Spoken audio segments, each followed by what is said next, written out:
안녕하세요. 전 고고학자이자 역사 강사 마선비입니다. 고구려에는 포악한 왕을 죽인 영웅이 많습니다.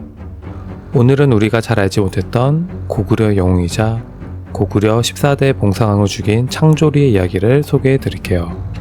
서기 294년 고구려의 14대 봉상왕이 다스리던 시기였습니다. 남부의 대사자였던 한 인물이 국상, 즉 고구려 최고 대신 자리에 오르게 됩니다. 그의 이름은 창조리였죠. 이 사람 그냥 관리가 아닙니다. 누구보다도 백성을 아꼈던 진짜 영웅이었습니다. 2년 뒤 고구려가 위기를 맞습니다. 선비족 모용해가 쳐들어온 겁니다. 그들은 서천왕의 무덤을 파는 불경한 짓을 벌이다가 무덤 속의 음악 소리에 놀라 퇴각하긴 했지만 언제 다시 침공할지 모르는 상황이었죠. 이때 봉상왕이 묻습니다. 이 강한 적 어떻게 해야 하오? 창조리는 이렇게 답합니다.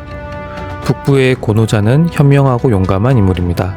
글을 써야 합니다. 결과는 대성공. 고노자는 백성을 잘 다스렸고 모용에는 다시 쳐들어오지 못했죠. 하지만 나라는 달랐습니다. 흉년이 계속되고 백성들은 굶주리며 떠돌아다녔습니다. 그런데 봉상왕은 이런 때에도 궁궐을 수리하겠다며 15세 이상 남자들을 동원했죠. 먹을 것도 없이 노역에 시달리는 백성들을 본 창조리는 조용히 왕에게 간언합니다. 대왕이시여, 하늘을 두려워하고 백성을 염려하며 수양하고 반성하셔야 합니다. 하지만 왕은 오히려 화를 냅니다. 내 위엄을 세우려면 궁궐이 화려해야 한다. 그대는 백성을 위해 죽고자 하는가? 그때 창조리가 조용히 말합니다. 임금이 백성을 돌보지 않으면 어질 수 없고 신하가 간언하지 않으면 충성스럽다 할 수 없습니다. 정말 충신다운 대답이었죠. 결국 창조리는 결심합니다. 왕은 백성을 돌보지 않고 잘못을 고치려 하지 않는다. 이대로는 나라가 무너진다. 왕의 사냥에 따라 나선 창조리는 왕이 잘못을 뉘우치지 않자 물러나 결심합니다.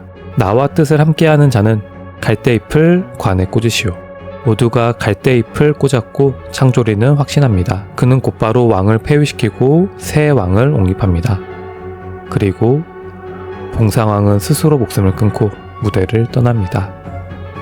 창조리, 그는 왕에게 직언했고 백성들을 위해 왕의 자리까지 뒤바꿨습니다.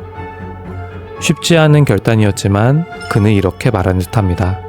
신하로서 해야 할 말을 했고 백성을 위해 해야 할 일을 했을 뿐이다. 역사는 그를 욕하지 않았습니다. 오히려 나라를 위한 충성과 결단의 상징으로 남았습니다. 오늘날 우리가 기억해야 할 리더란 누구일까요? 권력을 쫓는 자일까요? 아니면 백성을 먼저 생각하는 자일까요? 감사합니다. 마선비였습니다.